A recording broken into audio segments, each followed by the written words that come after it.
So we see there is a fundamental difference between the Sunni view and the Shia view. The Sunnis believe the Imam, the Caliph, is just a political position, could be selected by the people.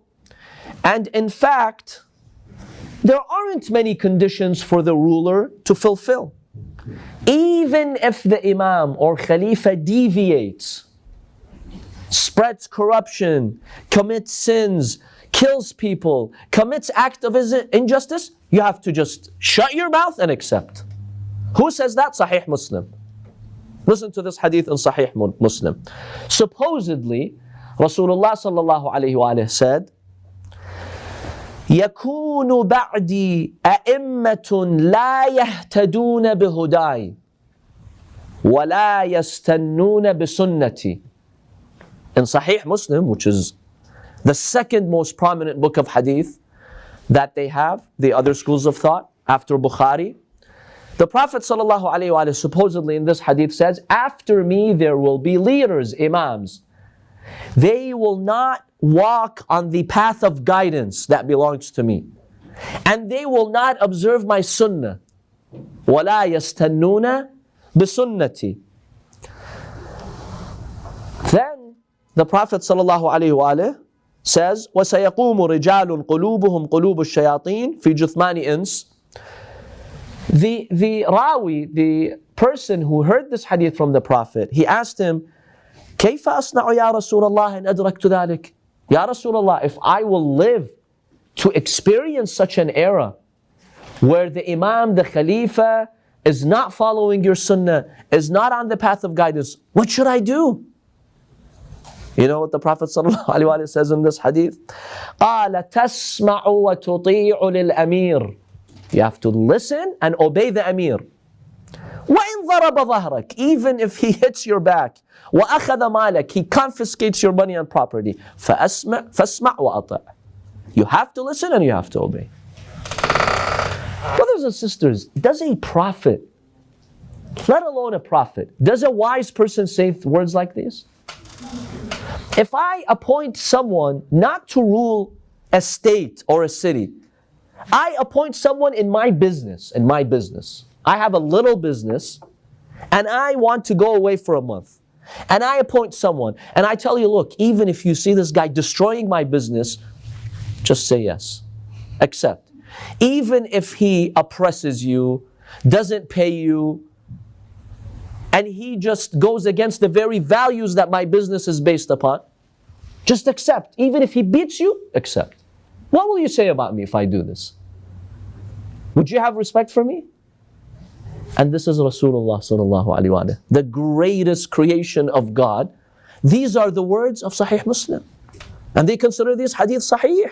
Yes? And that's why you find them historically implementing this. The minute you talk about a ruler, a khalifa, committing acts of injustice, no, you have no right. The most that you do is just admonish them, give them advice. You cannot fight them. You cannot remove them from power, even if they become the most corrupt people on earth. What kind of religion is this? This is the Sunni view of Imamah. And as we're discussing this, by the way, we're not attacking any school of thought. This is just an academic critique. We respect Muslims, and they have their school of thought, but this is really problematic. If you simply apply this to the standards of the Quran, does this opinion hold when you compare it to the spirit of justice in the Holy Quran or no? Why would Allah subhanahu wa ta'ala want a leader who's unjust to stay in power? Why? Is this good for humanity or not? So what are the conditions that Sunni schools of thought have placed for the Imam? First of all, they don't have an agreement. Each Sunni school of thought or Sunni scholar has different conditions and requirements, which in itself is disturbing because Imamah is such an important issue. You would think that the Prophet ﷺ explained what the conditions are. He should have. Why leave it vague? Why leave it up to us to try to figure out what the conditions are? The Prophet explained to us the little conditions of everyday normal issues. Buying, selling, Even if you scratch somebody, you don't cut somebody's hands, no, you just scratch them. The Prophet taught Muslims what kind of compensation you have to give. Now, an important issue like imamah, the Prophet is not going to tell us the conditions. So they have a lot of contradictory and conflicting ideas about what the conditions are. But here are the most three common conditions most Sunni scholars accept. Number one, the imam has to be from Quraysh. Quraysh is that Meccan tribe, and the Prophet ﷺ comes from that tribe. This is unanimous, there's no disagreement that the imam must be from Quraysh. Even Shia, we the Shia believe that, because the Prophet ﷺ clearly said in a number of hadiths that the imams after me are all from Quraysh. So no discussion here. Everyone has accepted this condition. The one who is Khalifa and is qualified to represent the Prophet must be from Quraysh. But at the end they still went against that. We'll get to that, exactly. Even that they violated. Many of their caliphs whom they recognize as rulers are not from Quraysh. Number two, the imam has to be just, adil. Has to have justice, has to be upright. You don't see them publicly sinning. They're reliable, they're trustworthy. Number three, they have to be knowledgeable. Now, they don't have to be the most knowledgeable according to Sunni theology, but they have to have knowledge about the faith, knowledge about the Sharia of the Prophet, knowledge of the Quran. They have to have some good level of knowledge for them to be able to properly represent the Prophet ﷺ. So these are the three conditions that Sunni schools of thought are pretty much in agreement about. What was the third one? Knowledge. The imam has to have some good level of knowledge. Quraysh, knowledge, and what? Quraysh, number one. Number two, just, adil. Number three, ilm. They must have at least a good level of knowledge. Now here's our observations about these three conditions.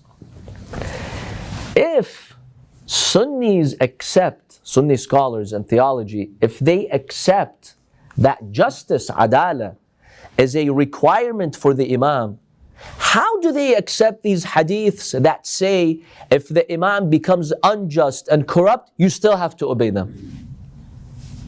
Isn't this a contradiction?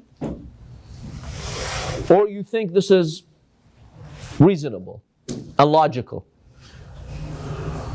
That's problematic. We have a contradiction here, a discrepancy. On the one hand, you say one of the conditions of the imam is to be just. On the other hand, you say no. Whatever he does, accept and obey and keep him in power. That's problematic. These two don't add up. How do you accept these two at the same time? Either you have to say no, justice is not a requirement, or you don't accept those hadiths that tell you if the imam becomes corrupt, then you have to not do anything and accept. This is a clear contradiction over here. If I impose a condition on any position, in my business, in my school, in anything, if I have a condition and someone is not meeting that condition, are they qualified to stay in that position? If, for example, you run a school and you have defined in your bylaws that the principal of that school has to meet these conditions. 1, 2, 3, 4, 5. 6 months later, the principal whom you've appointed or has been elected is no longer meeting those conditions. What do people do in an average society? Do they say, oh no, just keep him and fine, he's the principal, we're stuck with him for life? What do we do? What do rational people do? Fire. Of course, if he is insisting on making those violations, yes, sometimes you could admonish them, give them advice, hold them accountable, and they'll change. Fine, we give people chances. But if the principal is defying, they get fired. That's even the most simple position, we have that. Now when it comes to the imam, they are saying the imam has to be just. But hey, if he becomes unjust, no, don't fire him. Just keep him in power. That's a contradiction. So we have this critique that these two don't add up, and this in itself is problematic.